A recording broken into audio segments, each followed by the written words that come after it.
En 2019, sur l'initiative de trois organisations, l'Union pacifiste, la Fédération nationale de la libre pensée et l'Union syndicale solidaire, que je représente par ailleurs. Elle rassemble depuis bien d'autres organisations associatives, syndicales, politiques, des revues, etc. Et aussi et surtout, j'allais dire, des collectifs locaux, non OSNU, des collectifs locaux ou départementaux. Notre propos, en tant que collectif non OSNU, est d'informer sur la réalité de cette invention gouvernementale qui date de 2018. Cette réalité, c'est quoi? Le SNU, c'est une opération de soumission de la jeunesse. Le SNU, c'est la remise en cause des droits des travailleurs et des travailleuses. Ce sont des dépenses considérables qui seraient bien mieux utilisées si affectées à des besoins sociaux. C'est aussi le renforcement de la militarisation de la jeunesse et d'ailleurs plus globalement le renforcement de la militarisation de la société.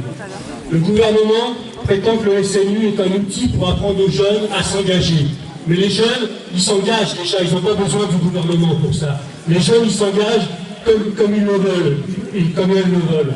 Ils et elles s'engagent pour lutter contre le racisme. Ils et elles s'engagent pour que cesse la destruction de la planète, pour défendre leurs droits à étudier, pour le partage des richesses, pour le droit au logement, contre le colonialisme, y compris dans les dernières colonies françaises, comme en Kanaki ou en Martinique.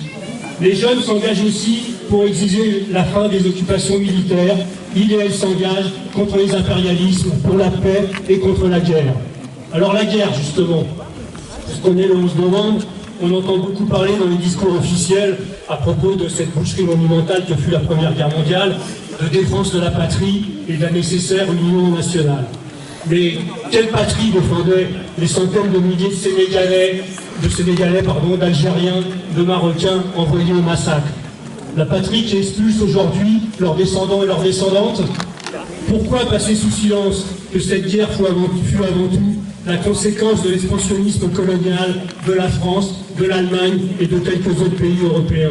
Pourquoi taire la responsabilité conjointe des gros industriels, de Wendel, de Schneider, Krupp, etc., dans la préparation, dans le déclenchement et dans la durée de cette guerre? Alors évidemment, la guerre de 14-18, c'était une guerre contre les peuples européens, au sein desquels des aspirations et des organisations révolutionnaires se développaient. Les capitalistes y ont sacrifié des millions de travailleurs d'Europe, d'Afrique, d'Asie et d'Océanie. C'est à ce prix qu'ils ont sauvé leurs profits et leur ordre social, économique et politique.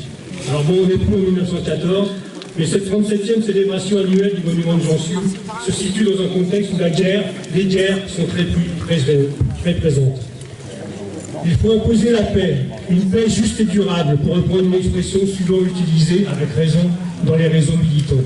Il faut une paix juste et durable en Ukraine, pour faire échec à la guerre d'agression de Poutine. Il faut soutenir la résistance populaire ukrainienne, annuler la dette extérieure qui est un outil, là comme ailleurs, contre la population, saisir les avoirs des oligarques russes et aboutir au retrait des troupes russes hors de toute l'Ukraine. Il faut une paix juste et durable en Palestine.